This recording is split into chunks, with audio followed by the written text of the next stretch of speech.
Please open your Bibles to the book in the Old Testament, First Chronicles. As I told them at Navaway, it's toward the front of your book or your electronic equivalent, whichever is handy for you. First Chronicles, and it's toward the front, not the very front. That's the book of contents. If you get to the book of contents, you're too far. So come back. So Chronicles chapter 12. First Chronicles chapter 12. King David is building a mighty army, a big army, and King David seemed to do things big and mighty. So we're going to look at and see if we can't learn some lessons. There's two lessons.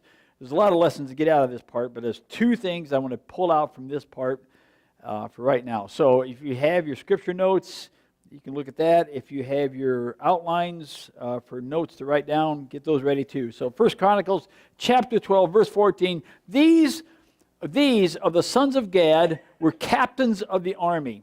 Sons of Gad were captains of the army. Now get this. He who was least was equal to 100, and the greatest to 1,000.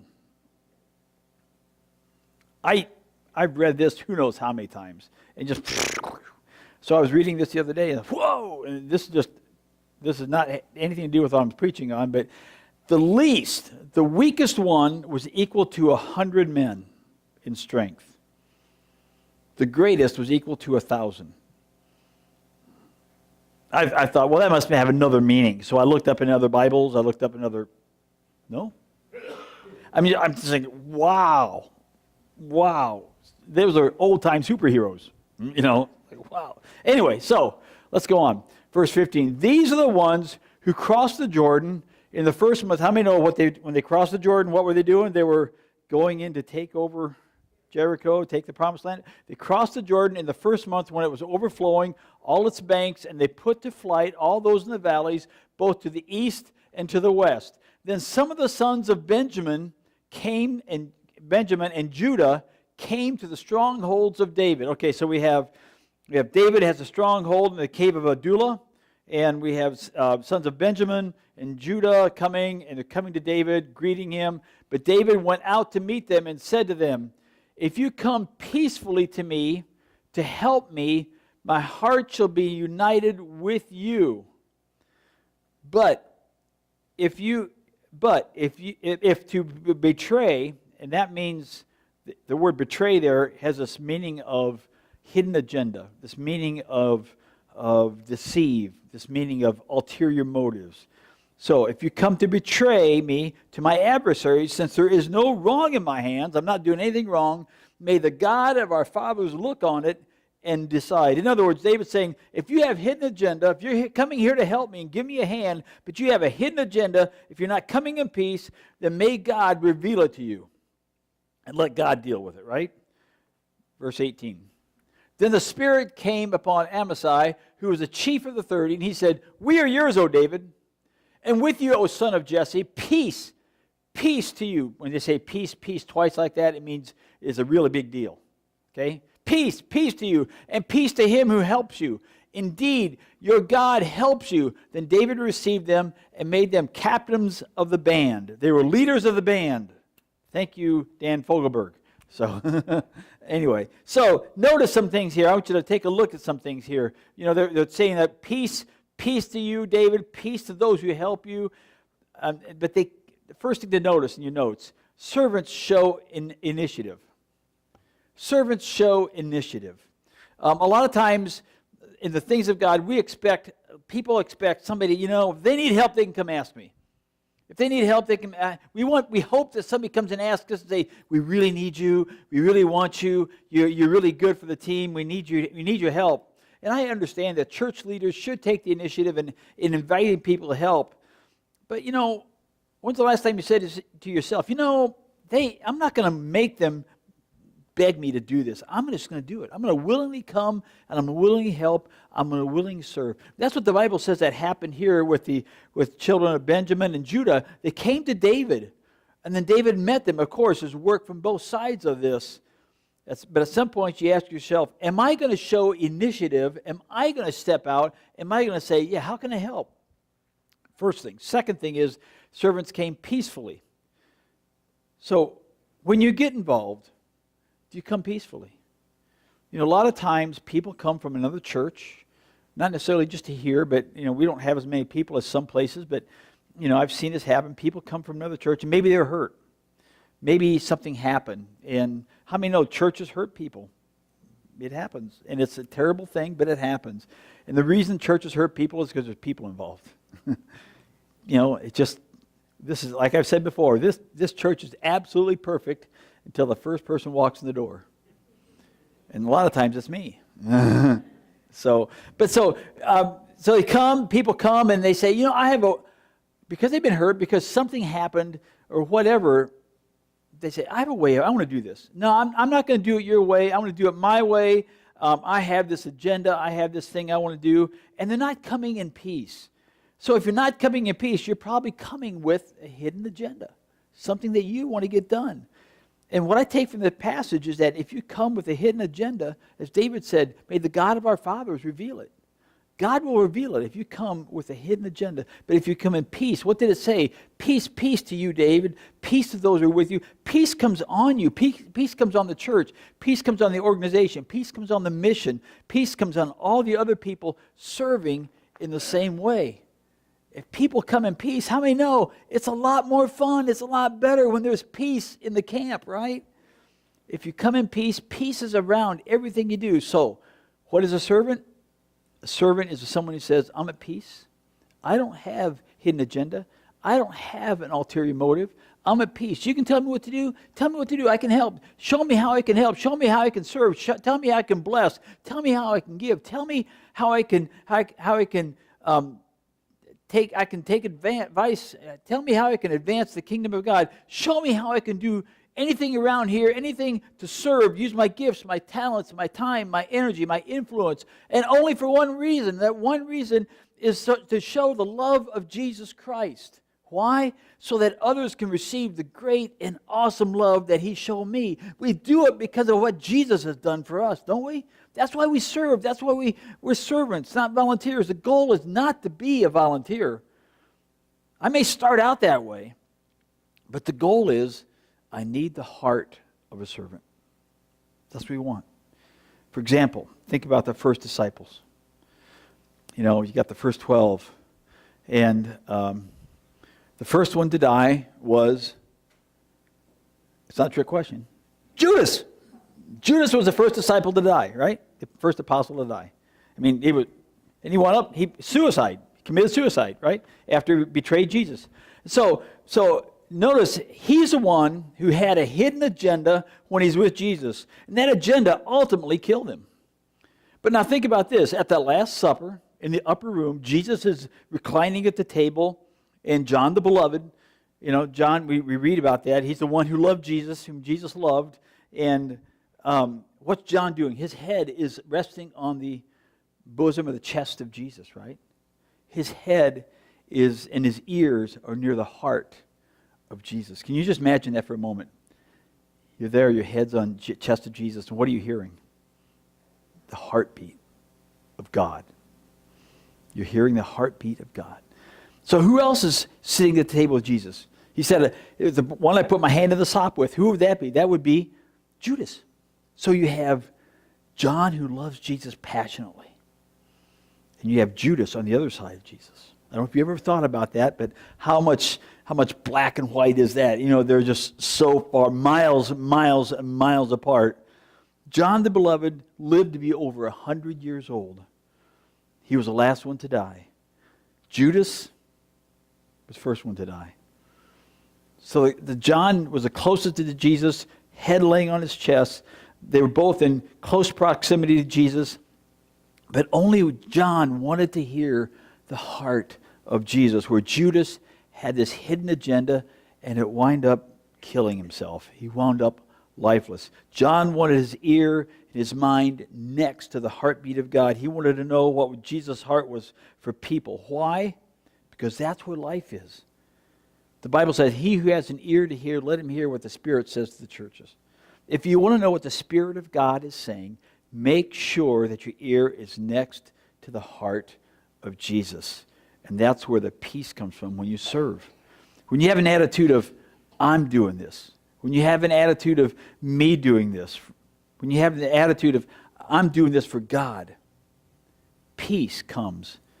When you have the attitude of, I'm doing this for God, not for me, but for God, not for you, but for God, peace comes, and that's where power comes from, to make a difference in people's lives. Not because you're special. How many know you're not special? I'm sorry to tell you that. You're not special. I'm not special either. There's nothing special about us. We're not special because the heart of God begins to work through you to meet the needs of people. We're special when we work with the heart of God.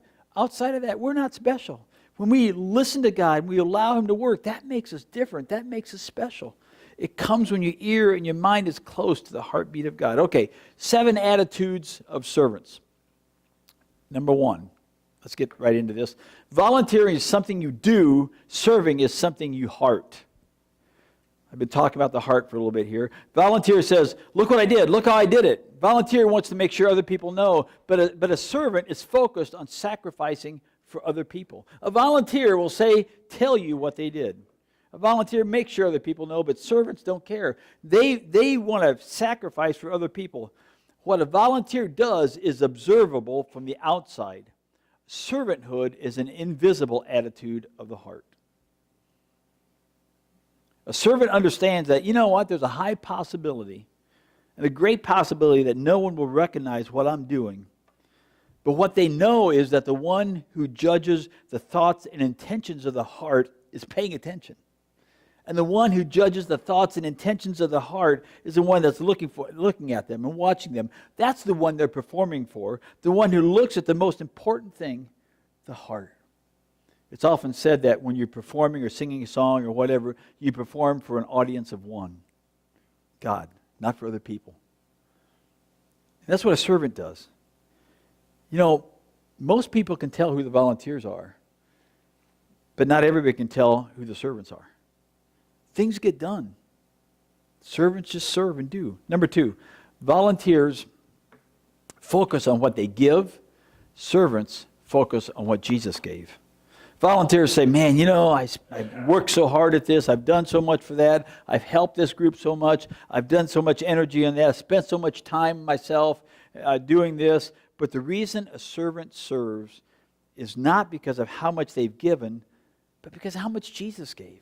And it just doesn't matter how much I give. It just doesn't matter how much time this takes me. It just doesn't matter because Jesus gave everything for me. And that's the least they do. When you think about how much He's given, anything that you and I could possibly give pales in comparison to what the sacrifice Jesus made for you and me, right? So the minimum we can do is just give and serve and love doing it. As I told you last week, this message kind of springboards off what Pastor Dwayne Vanderklok shared at my pastor's retreat in July. And he shared a story about Moravians. Moravians historically have a reputation of being incredibly mission-minded people. Moravians have one of the greatest revival in church history. Per capita, they sent out more missionaries around the world than any other group. There's a story of 2 young Moravians, and the names are Johann Leonard de Boer and David Nischmann of Herrnhut, Germany. You impressed by those names? I got those down. Nailed those. I worked on those names. Herrnhut, Germany. They were called in 1732 to minister to African slaves on the islands of St. Thomas and St. Croix in the Danish West Indies. The story has it there was 3,000 slaves who had never heard the gospel message of Jesus Christ. These 2 young men wanted to go and witness and be missionaries to these slaves. The problem was the owner of the slaves vowed he would never allow anybody to come and witness to his slaves. Didn't want anything to do with the gospel of Jesus Christ. He would never let a missionary on the island to witness to those slaves. Not going to happen. So these young men decided, by the prompting of the Lord, that the only way they could go and witness to these slaves was to sell themselves into slavery, knowing it would be a lifetime commitment, and they would never see, never hear, never talk to their loved ones, their friends, or family again. And as they're getting on board a ship to go to these islands, Just think about this. The family and their friends are all around on the dock. They're crying. They're praying. They're, just loving on them. Those hearts are sad, hearts are rejoicing all at the same time. You can imagine the emotions are mixed up. They're just doing all this. And as these two young men get on the ship's getting ready to set sail. It's not a motorized, it's a sail. Set sail and take off. They're leaving the dock. People are on there waving and they're praying and they're crying and we love you, brother. Son, be careful. Whatever, And they're saying these things. The two young men shouted back to the people standing on the pier, said, "May the lamb that was slain receive the reward of his suffering."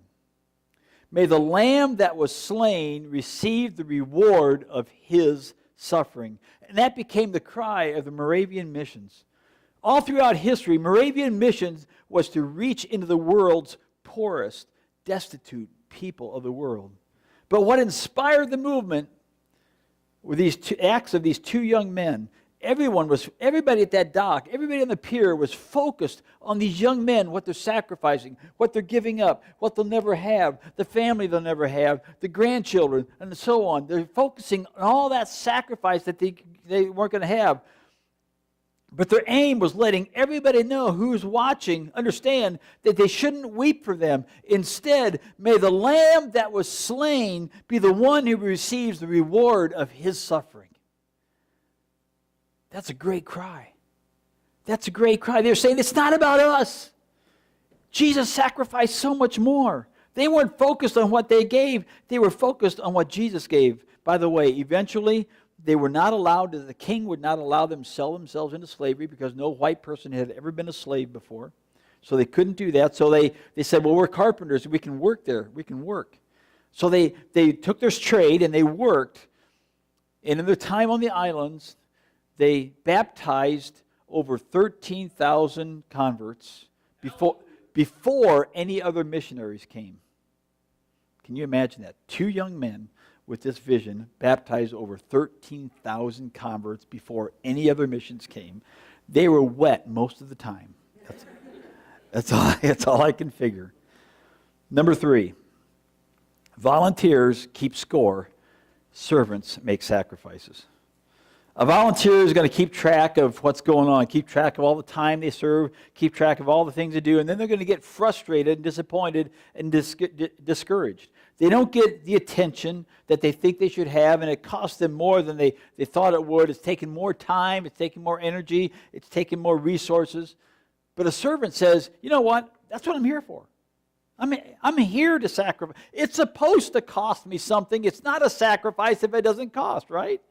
I'm supposed to take up my cross daily, Jesus said. It's supposed to inconvenience me. It's supposed to happen at an inconvenience time. I may not be appreciated. I don't care about that. I don't need the glorious task. I can do the unrecognized and the underappreciated. I can do those. After all, Paul taught us in Corinthians about the parts of the body and how they all work. You can't all be an ear. You can't all be an eye. You can't all be a nose, right? And then he goes on to say that it's those little parts that are unseen that are the most important. And you think about your body.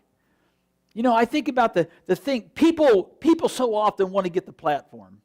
How many know there's just a lot of people want to be on the platform and preach and talk and have that. The people want to be at the piano. They want to sing. People want to be in the spotlight. That's a natural gravity. There's a lot of people that just want the spotlight, want this and want that. But let me just say this. Those aren't the most important people. They're really not. There are things that happen around here that a lot of you probably don't know. There are things that happen. Who buys the supplies? Who does this? Who does that? A lot of you might know, but a lot of you probably don't know. And that's okay because those people don't care. They don't want to know. I can get along without my ear, but I can't get along without my heart.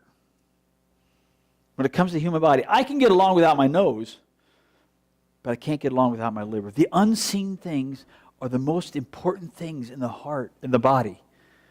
We so often look and say, oh, the pastor, you this, No. There's so many other people that do so many things that are just way cool and way great. And I'm just so appreciative of that. A servant says, Said, I will do the inconvenient things, and I'll do it at inconvenient times. And a servant always comes with no agenda, no strings attached, but ready to give, ready to serve. Number 4. Number 4 is, let me back up.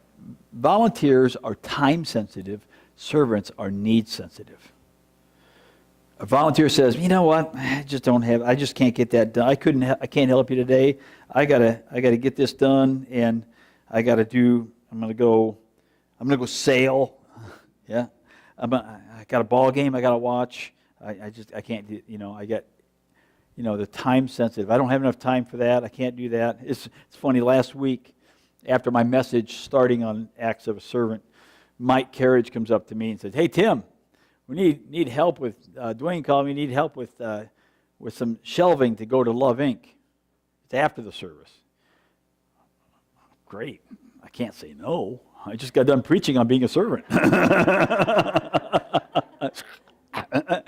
And I just thought, well, that's great timing, Mike. Good job, The bad part was, if you said it earlier, we could have made an announcement. But anyway, that's what it is. A servant says, what's the need? I'll rearrange my schedule. Sometimes, how many know there's appointments that we got to keep? There's things like that we got to do. We understand that. But when there's things that, I don't need to do that. I'll help. Jesus talked about the parable of the Good Samaritan. You know the story, how there's somebody hurt, somebody along the road, and 2 people from church walked by at different times, and they looked at, man, I've got an appointment I need to keep. I can't help this out. I can't stop and meet. I have the ability to meet the needs, but I just can't. I got to keep moving. But Jesus says, then the Samaritan comes up. He steps it up. And even though it was inconvenient, he was on his way to a meeting or someplace maybe, or he was doing whatever, he stopped and he met the need. But what's interesting is when you look at that whole story in the Bible, and you look at what Jesus says at the end. At the very end, he says to the people standing there, he's telling the parable to, he says, go and do the same. Go and do the same. It's not about you. It's about other people. Number 5. A volunteer, come up here, wants to look good.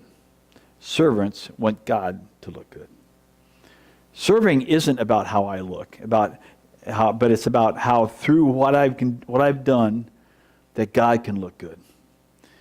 How through what I've done, God looks really great, actually. It's not about being noticed. It's about God being noticed. I came here to the church the other day, and there's a pile of wood that was out in front of the wood pantry, and somebody stacked it. I just thought that was so cool. I don't know who it is. I don't want to know who it is. It doesn't matter who it is. I just thought it was so cool that a servant came and stacked that pile of wood. Now, the reason I know it's a servant, because a volunteer would have left a note, let me know that they did this. Haven't you ever heard that? Well, I did this for you. Well, thanks. I appreciate that, But a servant just does it. Just does it. Jesus said in Matthew 5, he said, you are the light of the world. A city on a hill cannot be hidden, nor does anyone light a lamp and put it under a basket, but on the lampstand, and it gives light to all who are in the house. Let your light shine before men. How? In such a way they may see your life, your service, your good works, and glorify your Father who is in heaven. There's something about the way you serve that brings attention to Jesus and not to you. People see you serve and they say, there's something different about you. It must be Jesus. It must be God. You must be a Christian. You must be a follower. Number 6, volunteering is not about convenience. Volunteering is about convenience. Serving is about commitment. 2 Kings chapter 17 tells how the king of Assyria has exiled all the children of Israel from Samaria, and it says they've taken them from the cities of Samaria in place, and brought people in from the cities of Samaria in place of the sons of Israel. But because, it's a cool story, but because These were foreign people. They didn't know about Jehovah God. They didn't know. They had their own idols. They had their own way of thinking, doing things. They said to Assyria, the king of Assyria said, because we don't know their ways, because we don't know the way they do things, because we don't know their God has sent lions. And he's killing all our people. They're killing all our people. So there's these lions that they're going around and killing people. The lions, God sent lions to kill the people in that land. So the king ordered that they go get some priests to come and live among them and show them the customs of the land. And the lions stopped coming. What's interesting, in verse 33, it says, they feared the Lord because they were taught this. The lions left. They feared the Lord and serve their own gods. So basically what they're saying is, God, I want just enough of you to keep the lions away. I want just enough so that I won't get attacked. I want to be connected to you, God, but I don't really want to be committed to you, God. They feared the Lord and served other gods. A lot of times that's what happens in church. We have people say, I'm in church because I want just enough God to keep the devil away. How many know? We want to keep the devil away. I want God's blessing, I want God's favor, and I want to do the things I think I need to do to make sure the lions stay away. And like them, we have a respect for God, but somehow Monday through Saturday, we're serving our own God. Connected to God, but not committed to God. It's like the story of the chicken and the pig going for a walk, and they noticed a poster on a sign. It said, church fundraiser, bacon and egg breakfast.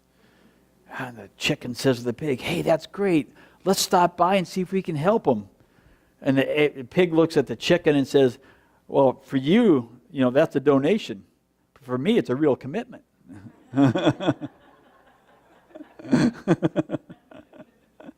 Like the chicken, a lot of people want to be involved, connected, but not committed. But a servant has a mindset of real commitment because they realize what their life would be like if you didn't have Jesus in your life, making the real sacrifice for them. Number 7, volunteering makes you feel superior. Serving makes you humble. You ever see a person who's volunteered, they're in a position, and they move up the ranks and they're volunteering at their organization, and that position goes to their head? They start having this superior attitude, and because they volunteered. At our last Link Equip conference, it was Bruce and Pat Gustafson and Kelly Roth and myself. We went, and Pastor Joe Champion from Austin, Texas, of Celebration Church in Austin, Texas, was sharing about how, and Joe's a former football player, and his dad was a pro coach and stuff, and so he's this big guy. And he was sharing how they were just starting their church, and they were in a hotel conference room, and a bunch of other churches were starting, and they were in other conference rooms, and they were all at the same time. He said the church hour must be 11 o'clock. All the churches were worshiping at 11 o'clock, and somebody, in helping to start the church, donated a keyboard. And this guy's wife, the guy who donated the keyboard to this church, startup church, of course they appreciated it. The guy's wife played the keyboard. It was great. Well, one Sunday, the man comes up to Joe before the service started, and he says, I'm going to sing a song today. And Joe said, it doesn't work that way. The guy said, no, I'm going to sing a song today.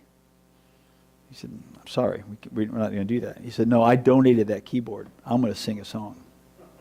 You see where this is going? You see how this happens? And we think that those are just stories, but those things really do happen. And Joe said, no, we're not going to do that.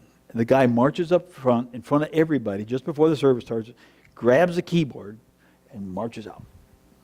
You're not going to have my keyboard? You're not going to hear me sing? You're not going to have my keyboard. Now, that type of thought, that type of thing, makes some people tense because, in this whole thing about servants and volunteers, because we think that some people should be able to do what they want. Some people should be able to get what they want. Some people are gifted. They should have a talent to do what they want. They give. They want to. But we're feeding into this way of thinking they're superior. There's none of that in the church. The truth of the matter is it's never about volunteering when there's a big I or me's and little u's, but it's about serving and being humble, and carrying that attitude. There's people that come to the church, come into God's house, and for many people, come into the house and there's this barrier between them and God. People who haven't been to church for a long time, and they just can't relate to God. There's something that's keeping them away, but there's this barrier between them and God. And so you and I, folks, we can either add to that barrier and keep that distance by having this feeling of superiority over them, or we can be the kind of people that are tearing down every possible barrier so we can connect people to God. And servants do that. Isn't that our prayer? Jesus taught us to pray, your will be done on earth as it is in heaven. I tell you, when pride, people want to be on stage and stuff like that. When pride walks on the stage, God walks off. When pride walks into church, I believe God walks out. Pride, it's been around. Devil's been using pride for since the beginning of time. And in all that we do, we should be saying, God, I want to be a humble servant. I want a servant's heart. Understand, I told this at Nobbinway, if we have the attitude that we're too big for small things because we want to do the big things, then we are too small for the big things. If we think that we're too big for the small things, then we're too small for the big things. What is it that we all hope to hear Jesus say one day? Well done, good and faithful servant. You were faithful over a few things. I will make you ruler over many things. Enter into the joy of your Lord, of your master, some say. Servants, I'm looking at you. Servants. That's how we live out the good works that he created for us to do, for each and every one of us. Those of you who are hoping to help rescue others from the caves of life that they're in, that's what we do. How can I help? How can I serve? I'll do whatever it takes. And just as a reminder, Jesus said in John 12, he said, if anyone serves me, let him follow me. And where I am, there my servant will be. Also, if anyone serves me, him my Father will honor. He didn't say volunteers. If anybody volunteers for me, he said, anyone serves, him my Father will honor. That's a good reminder. God wants servants, not volunteers. And I'm on God's side with that one.